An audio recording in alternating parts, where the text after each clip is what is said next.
আজকের খবর বাংলাদেশ এবং বিশ্বের নির্বাচন বৃহত্তর পর্যবেক্ষণ দল পাঠাবে ইউ। আওয়ামী লীগ 2014 সালের পর দেউলিয়া। আসিফ নজরুল প্রধান উপদেষ্টা হতে চেয়েছিলেন। ঐক্যমত্যের অনৈক্যের সুপারিশ সংসদ ব্যর্থ হলে 9 মাসের মধ্যে সক্রিয়ভাবে যুক্ত হবে সংবিধানে। বাস্তবায়নের 3 উপায়। গণভোট অনুষ্ঠানের সিদ্ধান্ত সরকারের। নতুন বাংলাদেশের পথ দেখাবে প্রধান উপদেষ্টা। প্রধান বিচারপতি বললেন, 3 বিচারপতির কাছে ব্যাখ্যা নয় তথ্য চেয়েছেন। নির্বাচন নিয়ে আলোচনায় ফখরুল কুক। নাহিদ ইসলাম বললেন, সংস্কারের বিপক্ষে কারো সঙ্গে জোট করবেন না এনসিপি। গাজায় শক্তিশালী হামলার নির্দেশ নেতানিয়াহুর। জামাতের বিক্ষোভ মিছিলে ফরওয়ার্ড, কিছু উপদেষ্টা চক্রান্ত করছে। 1 লাফে সোনার দাম কমলো 10,500 টাকা।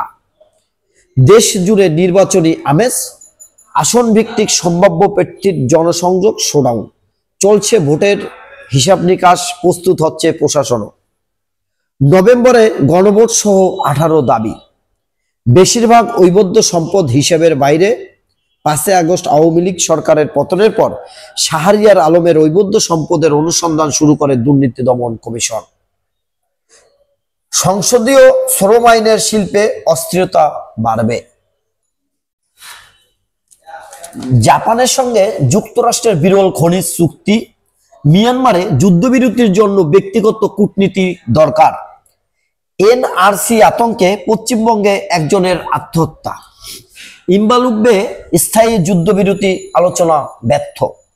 কেনিয়ায় পর্যটকবাহী উড়োজাহাজ বিধ্বস্ত, নিহত 12 জন। লুভ জাদুঘরের চোর শনাক্ত যেভাবে।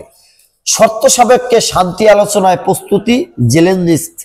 রাশিয়ার সহযোগিতায় যাত্রীবাহী বিমান বানাবে ভারত। স্ট্রোকের চিকিৎসা ঢাকা কেন্দ্রিক। শিমুল গাছের বয়স 200 বছর। বরিশালের বানারীপাড়া উপজেলায় কালের সাক্ষী হয়ে দাঁড়িয়ে আছে 200 বছরের বিশালকৃত শিমুল গাছ। আন্তর্জাতিক ফ্লাইট জরুরি অবতরণ স্থগিত কক্সবাজারে। জাতীয় নাগরিক জোট নির্বাচনে প্রার্থী হতে পারবে না উপদেষ্টারা। হাইব্রিড মরিচে কৃষকের মুখে হাসি।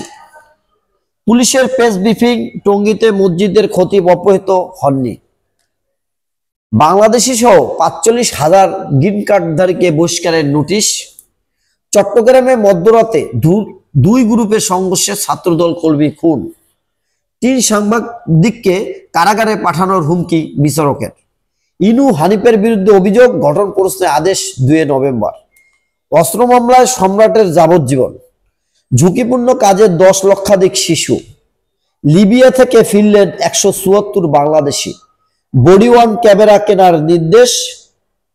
জাতীয় সংসদ নির্বাচন স্বচ্ছ, শান্তিপূর্ণ, নিরাপদ রাখার লক্ষ্যে আইন শৃঙ্খলা রক্ষাকারী বাহিনীর জন্য ডিসেম্বরের মধ্যে পর্যাপ্ত সংখ্যা বডি ওয়ার্ন ক্যামেরা কেনার নির্দেশ দিয়েছেন প্রধান উপদেষ্টা।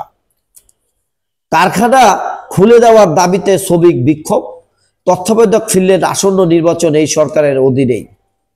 স্ট্রোকের চিকিৎসা ঢাকা কেন্দ্রিক। আজ বিশ্ব স্ট্রোক দিবস। রাস্তায় নষ্ট হচ্ছে সময়, শয্যা সংকটে বিপাকে রোগী। এই ছিল আজকের পত্রিকার শিরোনাম। প্রতিদিন সংবাদ শুনতে চ্যানেলটি সাবস্ক্রাইব করুন। আসসালামু আলাইকুম।